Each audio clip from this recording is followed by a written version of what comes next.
Oi pessoal, tudo bem? Hoje eu vim falar um pouquinho com vocês sobre um dos meus escritores preferidos. Elsa de Queiroz, um dos nomes mais importantes de Portugal. Uma vez eu vi um site, uma entrevista não, uma reportagem, falando que depois de Camões ele é o segundo nome mais influente de Portugal. Mas não é só na literatura.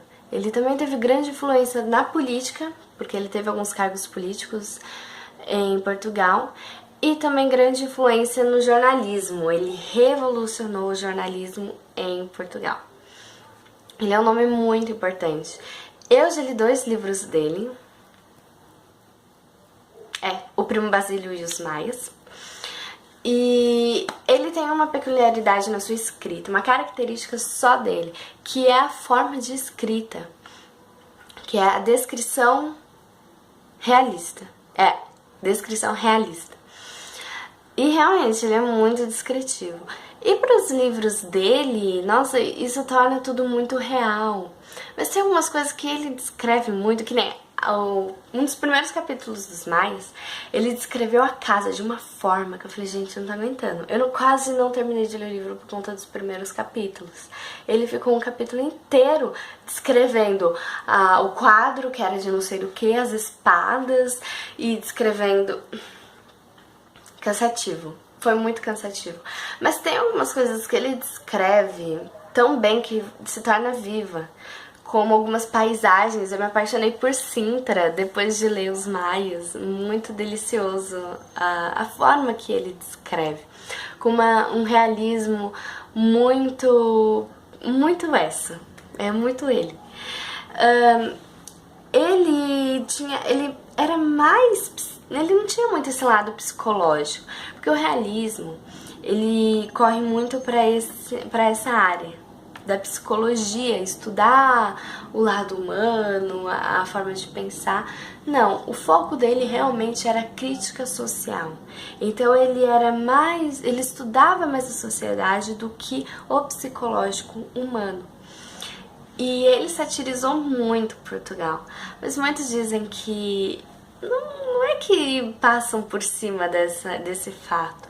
Ele não satirizou Portugal por qualquer coisa, mas porque a amava e queria ver melhores. Eu vou começar falando sobre a infância dele, que a infância dele o impulsionou, o encaminhou, o desencadeou para o realismo.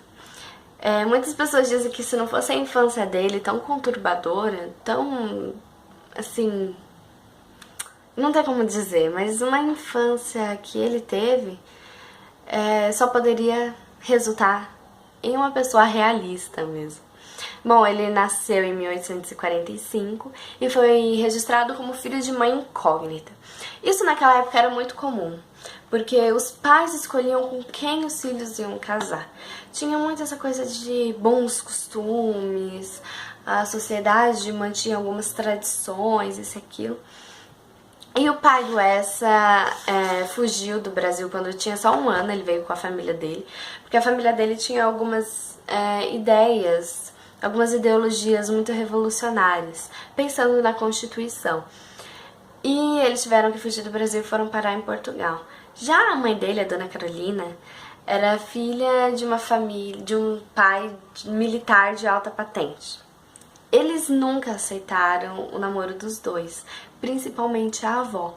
Então quando ela engravidou do Essa, ela teve que se isolar um pouco da sociedade para ninguém perceber, para ninguém saber que ela estava mantendo um caso com alguém que a família não aceitava. Então naquela época era muito comum o filho não ser registrado com o nome do pai, ou com o nome da mãe, ou qualquer outra coisa. E mentir muito sobre a maternidade também, para o filho. Bom, quando ele nasceu, ele foi morar com a madrinha. E aos 5 anos, quando os pais dele casaram, porque a pessoa que mais falava sobre o casamento dos dois era a avó da Dona Carolina, e ela morreu. Depois dela ter morrido, os dois casaram. E o Essa, com quase 5 anos, não foi morar com os pais, foi morar com os avós. porque era horrível para um casal, acabaram de casar. E ter um filho antes do matrimônio era horrível para a sociedade. Então eles quiseram esconder um pouco mais o Essa.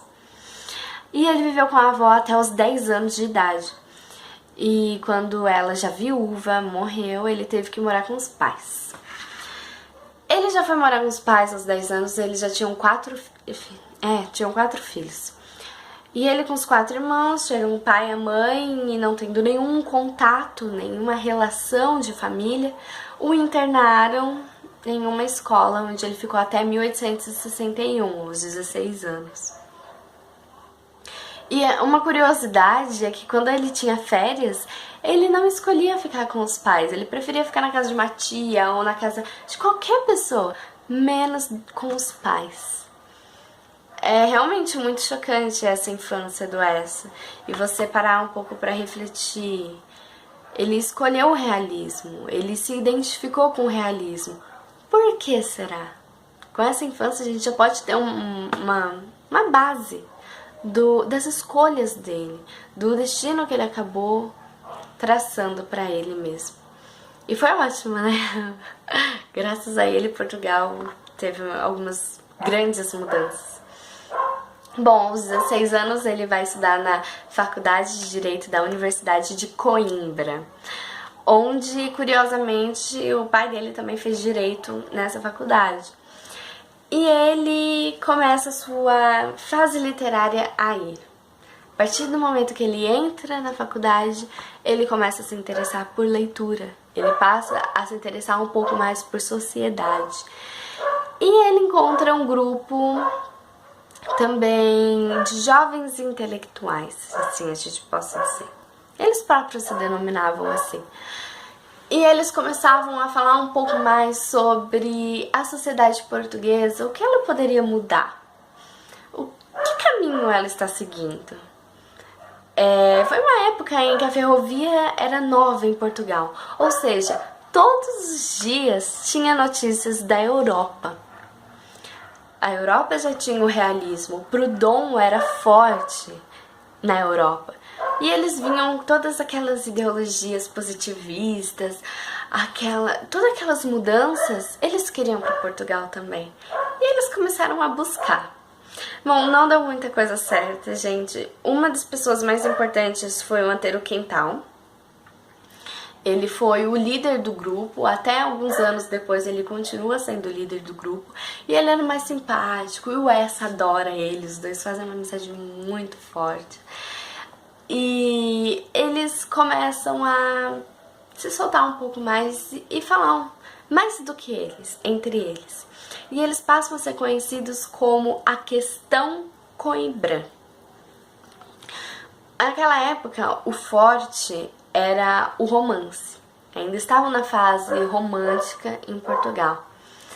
Então, eles não aceitavam aqueles jovens com ideologias tão, assim, revolucionárias. E começou uma disputa entre os românticos com os jovens. Eles ainda não eram realistas, mas com jovens ideais. E começou uma disputa, isso, aquilo. Essa não participou, porque a gente teve até luta de esgrima na praça pública. Então imagina, o pai dele era um escritor romântico, como assim? Ele não queria participar, ele tinha um receio do pai dele. Como que ele ia participar desse xingamento? Gente, xingava mesmo, saía um xingando o outro, nossa. Depois vocês pesquisam um pouquinho, quem tiver interesse, vocês vão ver que era através de cartas, de jornais, publicavam um falando mal do outro, e era horrível. E o Essa não se manifestou. Ele preferiu ficar na dele, até por respeito ao pai e os amigos do pai dele também. Até que o Antero Quintal, num dos últimos anos da faculdade, o citou. O curioso é que o Essa ficou tão quieto, mas depois de um tempo, ele se tornou a voz mais ativa do realismo em Portugal. Então, o que o Antero Quintal fez para ele foi citá-lo, e ele passou a escrever em folhetins. Depois disso, ele nunca mais deixou de escrever crônicas, narrativas e novelas ao jornal. E ele tentou até depois de um ano que terminou a faculdade, em 1867, isso mesmo. Em 1867, ele passa a editar o seu próprio jornal. Algumas pessoas vieram me dizer que ele só fez aquele jornal para poder difundir os seus livros, mas ele ainda não estava numa fase literária, assim, focado na literatura. Ele já escrevia, mas ele pegou gosto pelo jornal. Minha gata agora quer entrar e ela queria sair e agora ela quer entrar e eu vou pegar. Que saco. Filha, você não pode ser assim, meu Deus do céu. Peraí, gente. Vou lá, já volto rapidinho. Pronto, abri a porta pra bicha. À noite ela fica tão agitada. Não sei porquê. Se alguém tiver gato e for assim também, me fala, tá, gente? Porque ela fica muito agitada à noite. E, é uma hora que você quer ficar mais calma, sabe? Sei lá. Né, filhota? Vem aqui dar um oi. Fala, oi gente, eu sou a rainha da casa. Eu penso que posso tudo nessa vida. Oh, como eu sou linda, meu Deus. Ela, tá cheirosa, meu Deus. Tava no banheiro e a vovó passou perfume, não passou, meu amor? Então, gente, retomando, o nome do jornal era o Distrito de Évora. E a primeira edição desse jornal, essa escreveu o seguinte, sobre como deveria ser o jornal, que ele deveria publicar realmente.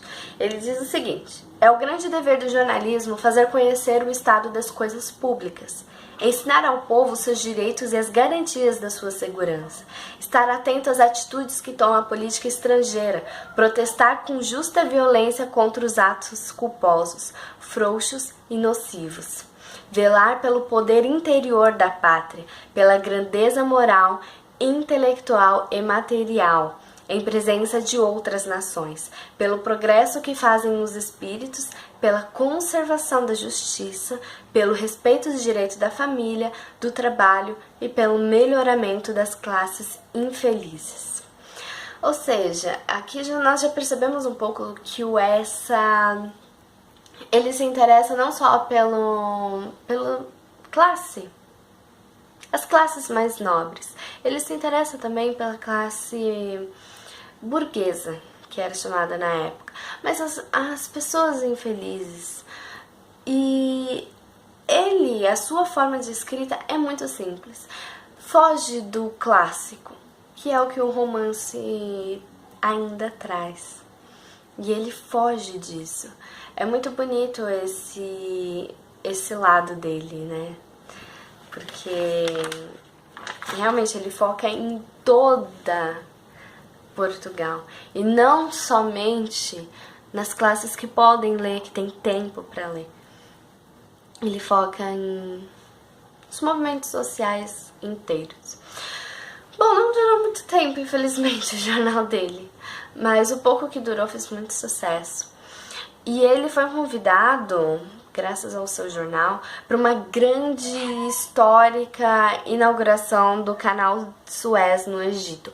Foi até ele fez uma pequena peregrinação no lugar e foi muito importante para um livro dele posteriormente. Foi um cenário para um livro dele. Bom, depois disso ele volta para Portugal e Lisboa e graças a essa viagem, que ele acompanhou pessoas muito importantes, o nome dele começa a repercutir, não é, como que fala? Repercursar? Né? Repercursar, né, filha? Enfim, o nome dele começa a se tornar um pouco mais visto, mais importante, ele começa a ter um pouco mais de nome. E Antero Quintal faz um convite a ele. Antero reuniu o pessoal da questão Coimbra para um novo nome, que eles mesmos se denominaram como o Cenáculo. É o mesmo pessoal da faculdade, só que com umas ideias mais diferentes.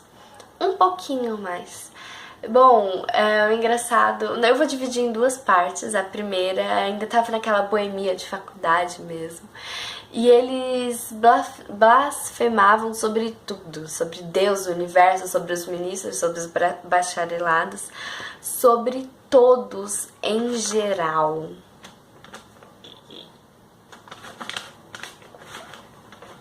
Você parem.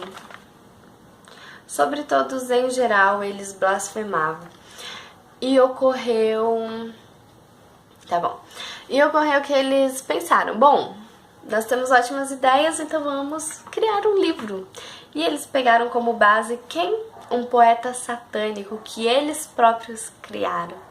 Gente, eles criaram um poeta viajado, totalmente exótico, excêntrico, que está sempre a par da ciência, que fala mal, sim, sobre a sociedade portuguesa. Gente, era uma coisa, assim, de louco, mesmo. E ele... Peraí, gente, que a minha gata tá aqui em cima do meu notebook, acredita? Gente, eu não mereço isso. Eu vou... Quer ver? Modo tablet. Pronto, agora não funciona. Porque ela fica em cima das teclas. Oh, meu Deus, me chachada. Ela quer ver onde que ela tá? Se dá pra ver essa coisa preta. Não dá, né? Ela é muito preta. Bom, e esse poeta que eles criaram foi até... Teve até um livro que foi publicado. Não foi aceito pela sociedade, lógico, porque ele blasfemava muito contra os bons costumes dos portugueses da época. E o nome do livro, gente, pesquisa, é muito legal, eu dei uma pesquisada e tem uns assuntos muito legais. Todos doaram um pouco de si pro livro, então você encontra às vezes trechos como se fosse um livro mesmo, às vezes só um rascunho, poemas, e o nome do livro é Poemas de Macadame. Dá uma pesquisada depois, vale a pena, é muito engraçado. E eles continuaram com essa boemia, com essas brincadeiras todas, isso, aquilo, até que... Filha, cacete. Até que nós chegamos em um segundo... Ai, para de morder. Para, filha, mamãe dá carinho, mamãe dá amor. Gente, nós chegamos... Ai, vamos lá, brincar agora. Ai, meu Deus. Então, gente, a gente chega num segundo momento do cenáculo. O cenáculo, na verdade, ele significa jantar. Então, eles sempre se encontravam em Lisboa, em jantares, às vezes em alguns restaurantes, às vezes na casa de algum deles. E Antero Quintal tomou as rédeas desse grupo. Falou, gente, chega, tá na mesma boemia, a gente só tá brincando. Vamos parar de brincar um pouco? Ela tá... Gente, ela não é chata assim sempre, tá bom? Ela tá chata assim porque eu passei o final de semana fora. Aí ela tá muito nervosa comigo. Ó, como eu sou linda, meu Deus. Olha o estado do cabelo do ser humano. Bom, então, Antero Quintal acaba tomando as rédeas. Ai, que gracinha. Toma as rédeas e fala, nós temos ótimas ideias e nós podemos crescer. E ele passa como o seu ar de liderança, como ele sempre foi o líder do grupo, desde a época da faculdade, ele passa a difundir um pouco mais para o grupo as ideias do positivismo, de Proudhon, sobre metafísica, e eles aceitam sem dúvida, contra Portugal eles estão aceitando, mas muitos deles tinham muitas ideologias, principalmente o essa.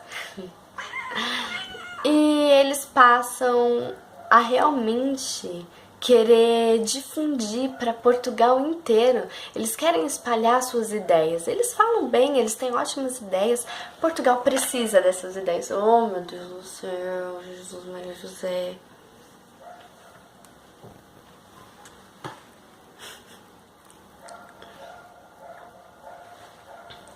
E eles acabam querendo fazer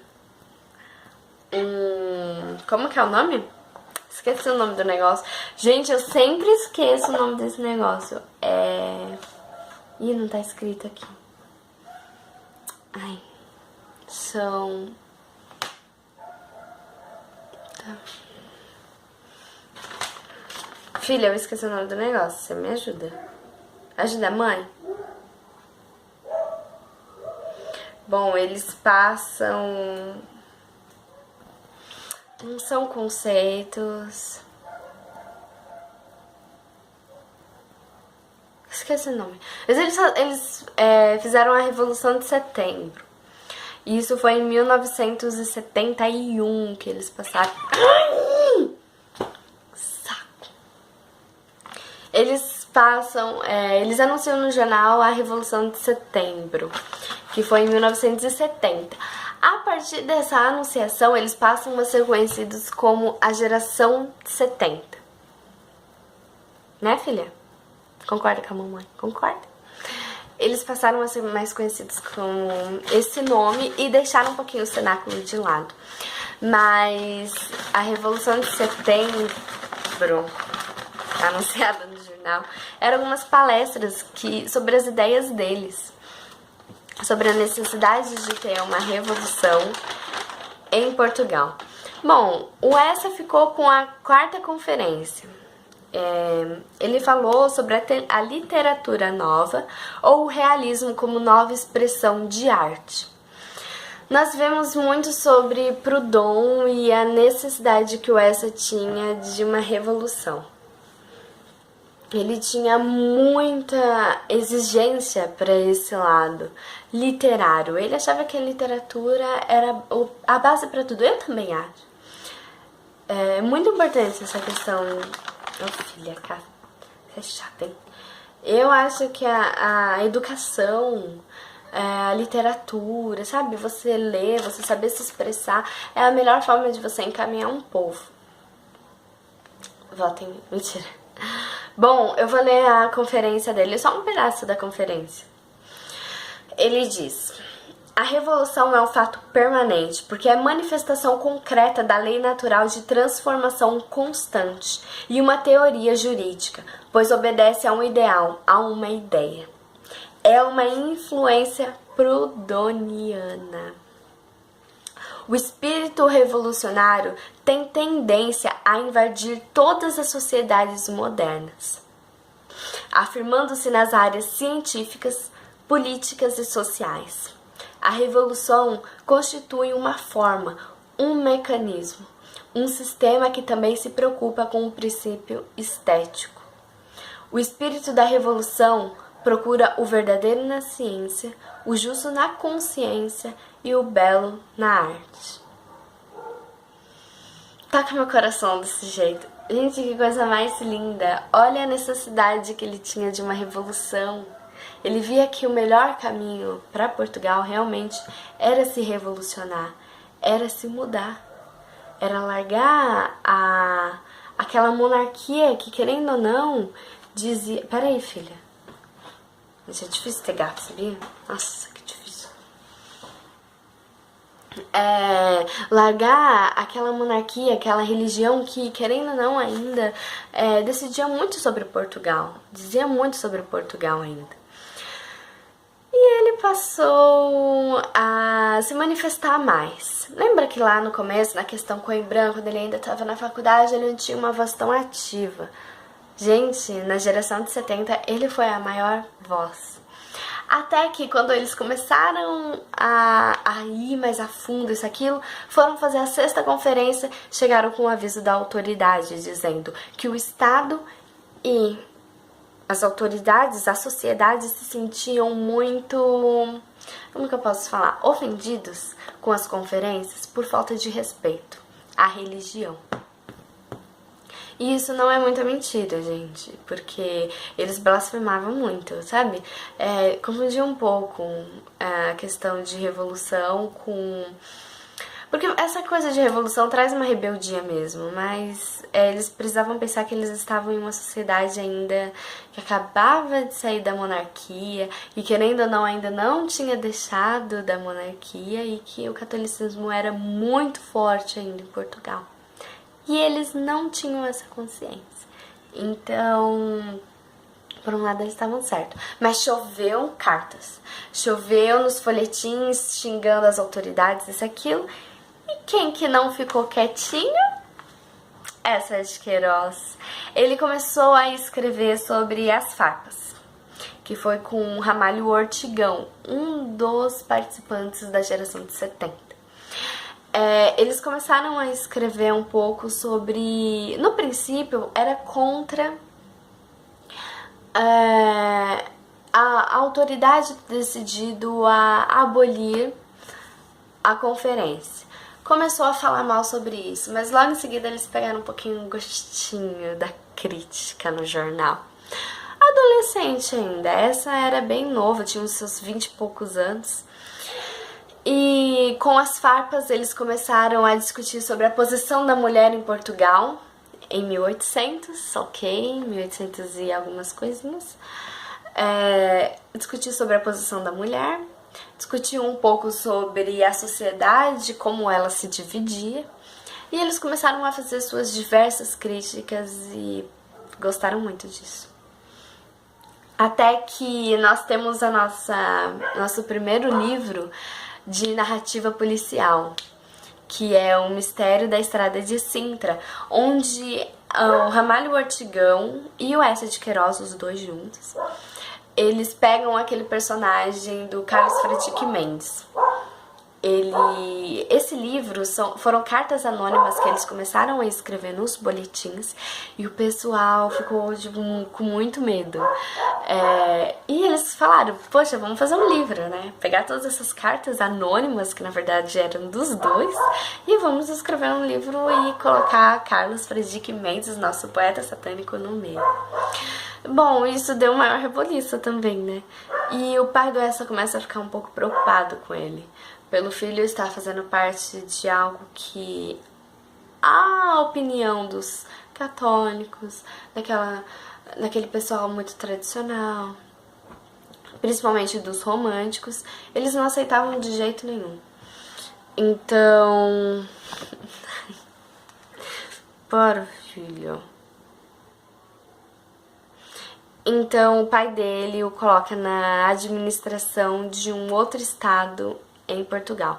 No começo não influenciou muito, mas ele, como administrador de uma gestão pública, ele teve que deixar Lisboa. E aos 27 anos ele passa a sair um pouco de Portugal. Bom, foi uma mudança enorme pro Eça. Agora eu vou separar as suas 3 fases literárias.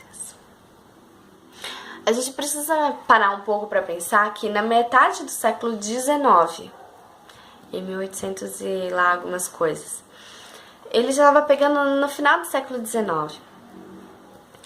Foi a fase dourada do romanticismo.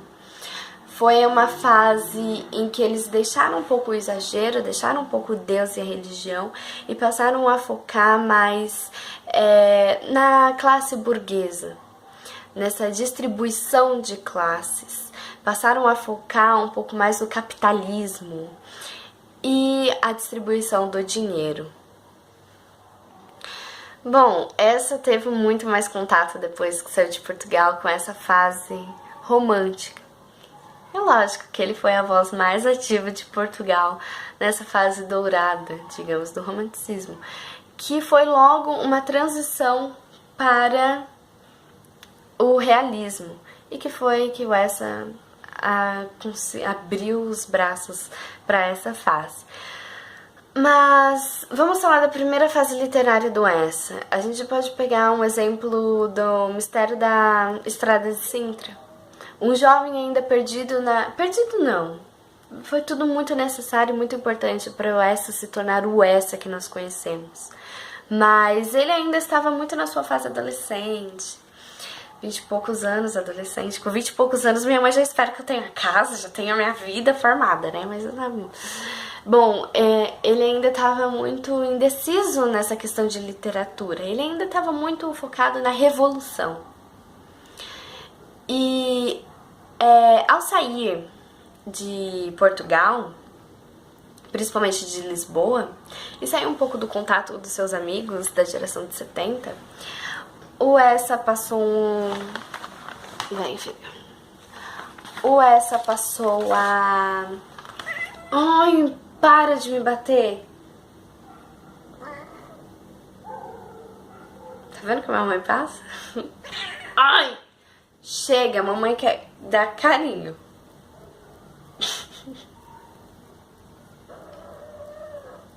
Então, gente, onde estávamos? Ela tá um pouquinho bravinha. Eu tô tentando te defender. Tá bom, vou te deixar. Tá bom, gente, ó. Tá brava. Ai, meu Deus, pronto. Mas você tem que ficar um pouquinho quieta também, né, filha? Bom, então, voltando. Não vai brincar com fio de carregador nenhum. Então, bom, retomando. Essa ele passa a... Ai, meu Deus. Essa fica um pouco mais longe de Portugal. E isso foi... Retomando. Falhas. Falhas grandes de filhas, né? Bom, retomando.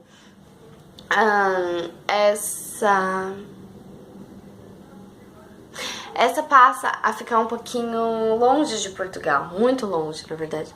E isso foi uma grande coisa pra ele, foi uma dádiva ele conseguir ficar longe, porque ele passa a olhar um pouquinho mais Portugal na sua segunda fase literária, essa.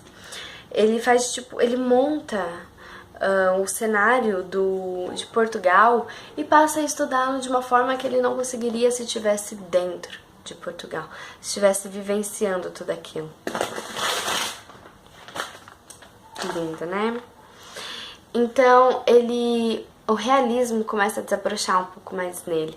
Ele passa a se encontrar melhor nessa sua fase, nessa segunda fase. Bom, até que nós temos livros maravilhosos como O Primo Basílio, O Crime do Padre Amaro.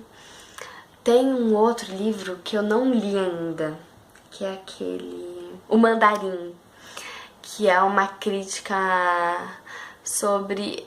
Foi uma guerra entre os chineses e os cubanos, se eu não me engano, na época.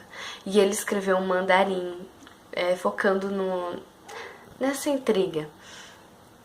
E nós temos livros, assim, maravilhosos, tanto falando de Portugal quanto de uma sociedade.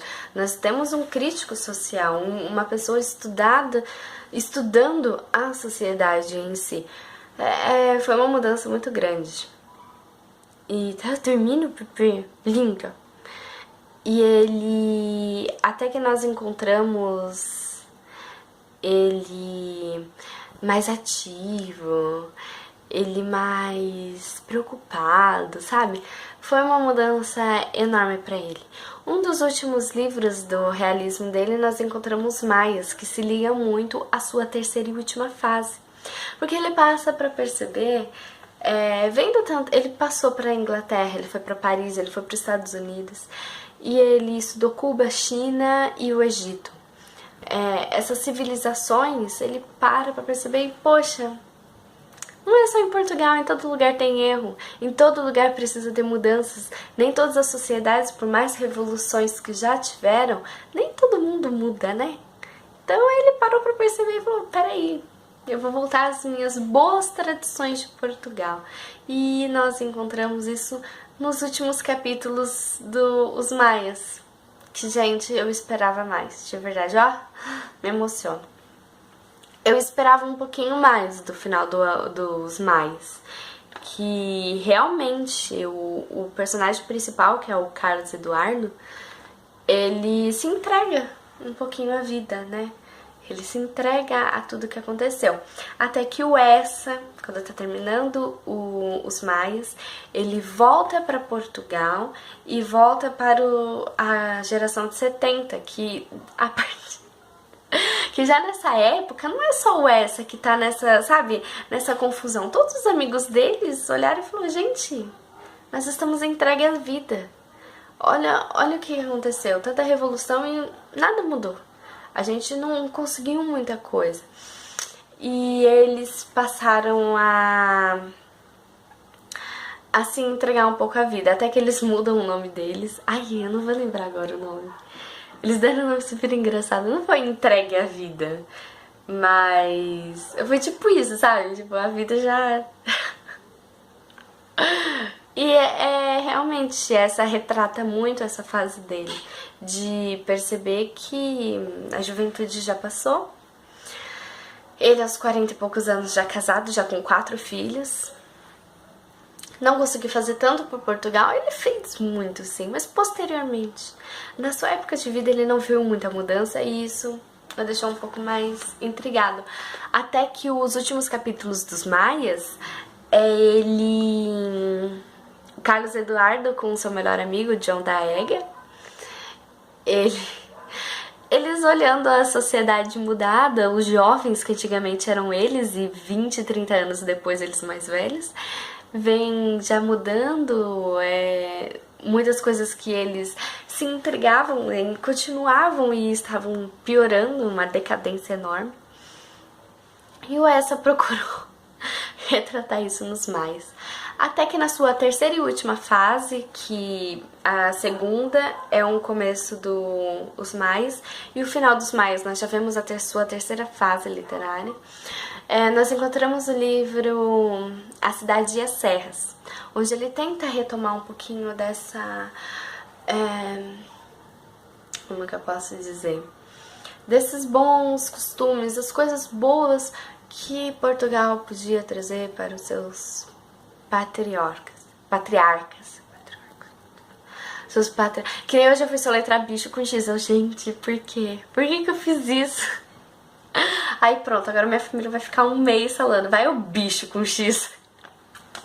Tá vendo, filha? Mãe sofre.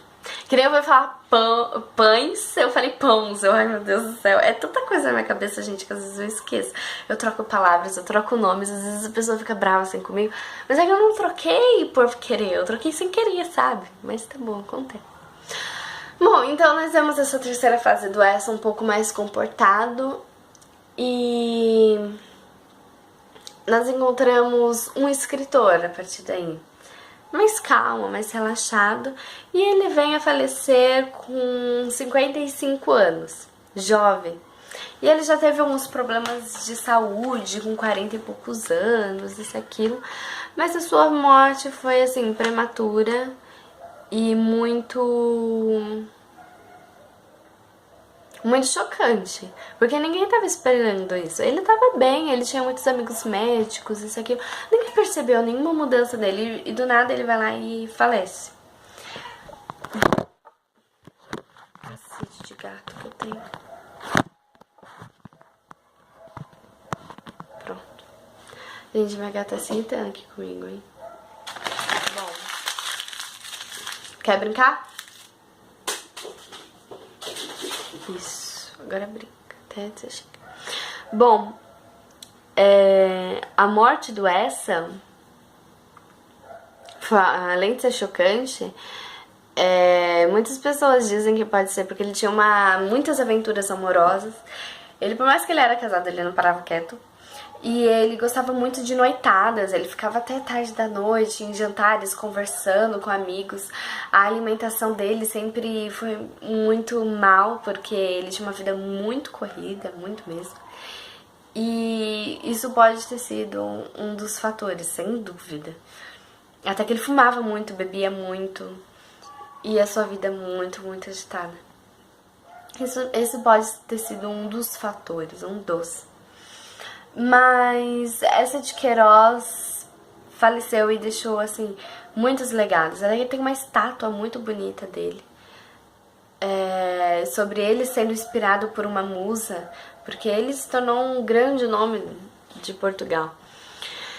E ele, como escritor, nós percebemos que ele focava, naquela época, gente, só lia quem tinha tempo.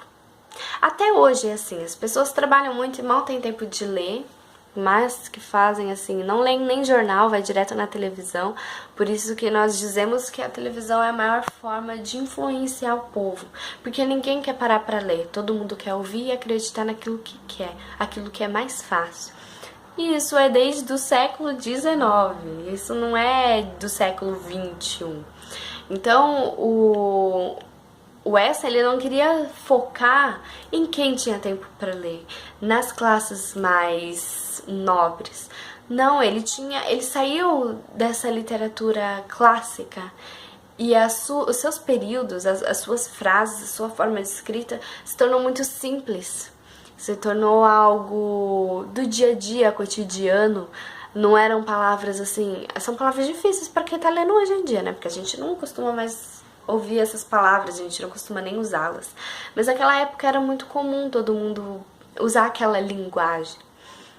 Até que eu tô com os Maias, eu vou fazer a resenha dele essa semana. Eu tô pretendendo até terça, tá? Tenho preguiça um pouquinho. Mas eu vou fazer uma boa resenha dele. E essa é uma edição de 2000 e alguma coisa, com a nossa nova...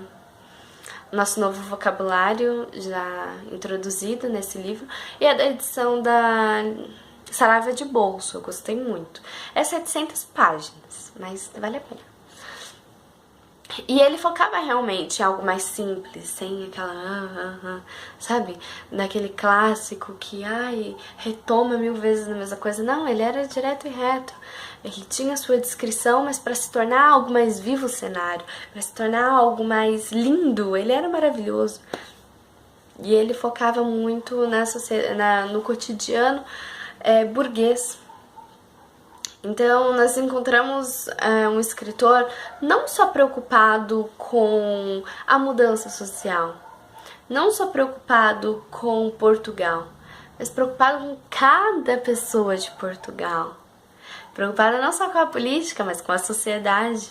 Preocupado também com a educação que Portugal estava tendo. Preocupado também com as revoluções que estavam ocorrendo no mundo todo, que Portugal precisava acompanhar, assim. Até que tem um personagem dele, John da Ega, gente, ele é muito Essa de Queiroz. Todo mundo fala que o John é o Essa em si. E o realismo dele é predominante. Ele fala que daqui a pouco não vai se precisar mais de árvores nem nada, que a nossa alimentação vai ser através de pílulas. São muitas coisas que nós vemos hoje em dia, graças à ciência, que são fora de contexto, mas que para eles eram muito necessárias. E muitas coisas, sim, que você vai ler em Essa, que, poxa, a gente comete esse erro ainda. E não só em Portugal, o Brasil comete muito esse erro, que nós temos muitos passos de Portugal na nossa história, principalmente na República, onde nós tentamos nos desprender um pouco mais, mas nós temos que nos guiar através de alguma coisa. Então, nossa, essa sim é uma pessoa maravilhosa, é um escritor, um homem em uma sociedade muito ativo, muito importante em todos os fatores.